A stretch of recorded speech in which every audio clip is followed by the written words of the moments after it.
Supreme court द्वारा राष्ट्रपति को विधेयकों पर फैसला लेने के लिए एक समय सीमा तय करने का विवाद जो है वो दिन पे दिन बढ़ता जा रहा है।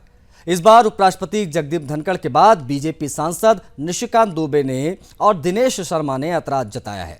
सांसद ने कहा है कि भारत के मुख्य न्यायाधीश की नियुक्ति राष्ट्रपति करते हैं। ऐसे में चीफ जस्टिस ऑफ इंडिया किसी अपॉइंटिंग अथॉरिटी को निर्देश कैसे दे सकते हैं। उन्होंने कहा कि संसद इस देश का कानून बनाती है, क्या आप उस संसद को निर्देश देंगे? क्या देश में गृह युद्ध के लिए chief justice of India Sanjeev Khanna जिम्मेदार हैं, वहीं धार्मिक युद्ध भड़काने के लिए सुप्रीम कोर्ट जिम्मेदार है।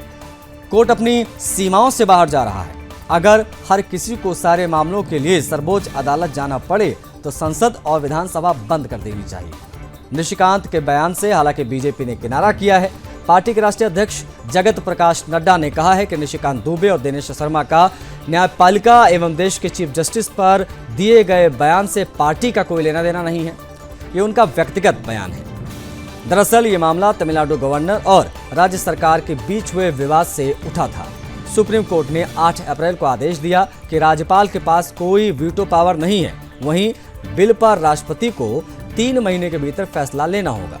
ये ऑर्डर 11 अप्रैल को सामने आया था, जिस पर उपराष्ट्रपति के बाद अब निशिकांत दुबे द्वारा सुप्रीम कोर्ट पर उठाए जा रहे सवालों पर विपक्ष भी लगातार राजनीतिक हमले बोलने में लगा हुआ है। क्या प्रतिक्रियाएं आई हैं इन सभी विषयों को लेकर, दिखाएंगे।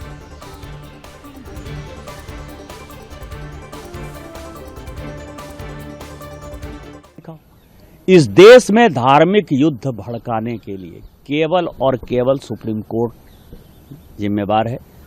सुप्रीम कोर्ट का एकमात्र उद्देश्य है show me the face will show you the law. Supreme court अपनी सीमा से बाहर जा रहा है। सुप्रीम कोर्ट की सीमा यह है कि भारत का संविधान जिस कानून को बनाया उस कानून की उसको व्याख्या करनी है, और यदि वो व्याख्या नहीं कर सकती है और सब कुछ के लिए सुप्रीम कोर्ट जाना है तो इस संसद का कोई मतलब नहीं है, विधानसभा का कोई मतलब नहीं है, उसको बंद कर देना चाहिए। उपराष्ट्रपति को गए निश्चित तौर पर हमला है, गंभीर हमला है, पूरी न्यायिक प्रणाली पर हमला है, संविधान पर हमला है।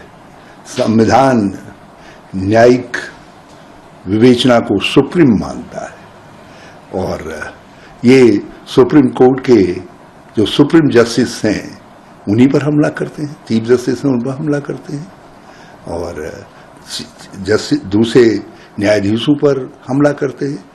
ये हमला चाहे संवैधानिक पद पर बैठे हुए लोगों से आ रहा हो, चाहे सांसद गणों से आ रहा हो, ये भाजपा के लिए एक ऐसे दस्ते का काम कर रहे हैं जो दस्ता आक्रमण करके लोगों के मन में दहशत पैदा करता है। ये न्यायपालिका को डराने का एक प्रयास है भाजपा का जो है, जिसकी घोर निंदा की जानी चाहिए। ये बहुत दुखद है और जिस तरह का बयान आया है, वो बयान आ रहे हैं वो बहुत ही दुखद हैं और ये कोई पहली बार तो हो नहीं रहा है कि किसी कानून को पहली बार चैलेंज। इससे पहले भी जो सरकारों ने कानून बनाए और कहीं उनको सुप्रीम कोर्ट को लगा कि ये संविधान का उल्लंघन हुआ है तो सुप्रीम कोर्ट ने इंटरवीन किया है, ये पहली बार नहीं है।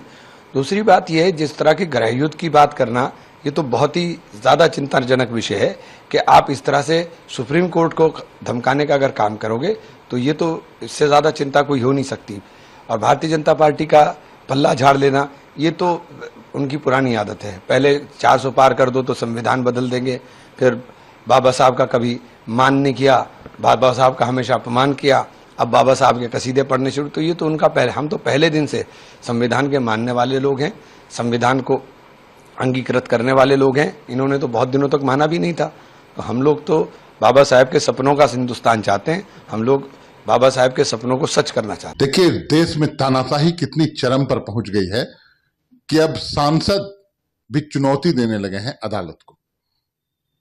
ये तानाशाही की पराकाष्ठा है, अदालत की अवमानना है। जो विद्वान न्यायाधीश बैठे हैं उनसे ज्यादा विद्वान ये लोग हो गए क्या? आप बहुमत के अहंकार में कुछ को गए, अवाम में भी जा रहे हैं। नहीं, कोर्ट कानून कैसे बनाएगा? अरे जालिमों, सुप्रीम कोर्ट का जजमेंट कानून का मौकफ रखता है। पढ़ो, तुम लोग ट्यूबलाइट हो, तुम लोग थम्स अप हो,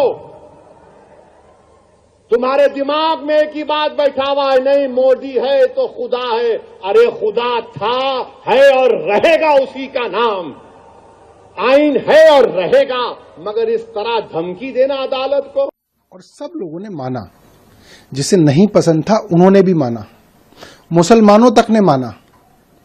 तो निशिकांत दुबे जो बात कर रहे हैं वो ये दिखा रहे हैं कि देश का मुसलमान तो सुप्रीम कोर्ट की बात तब भी मानने के लिए तैयार है जब अयोध्या का फैसला उसके खिलाफ आ गया, मगर निशिकांत दुबे जैसे लोग जो भारतीय जनता पार्टी की विचारधारा को यहां पर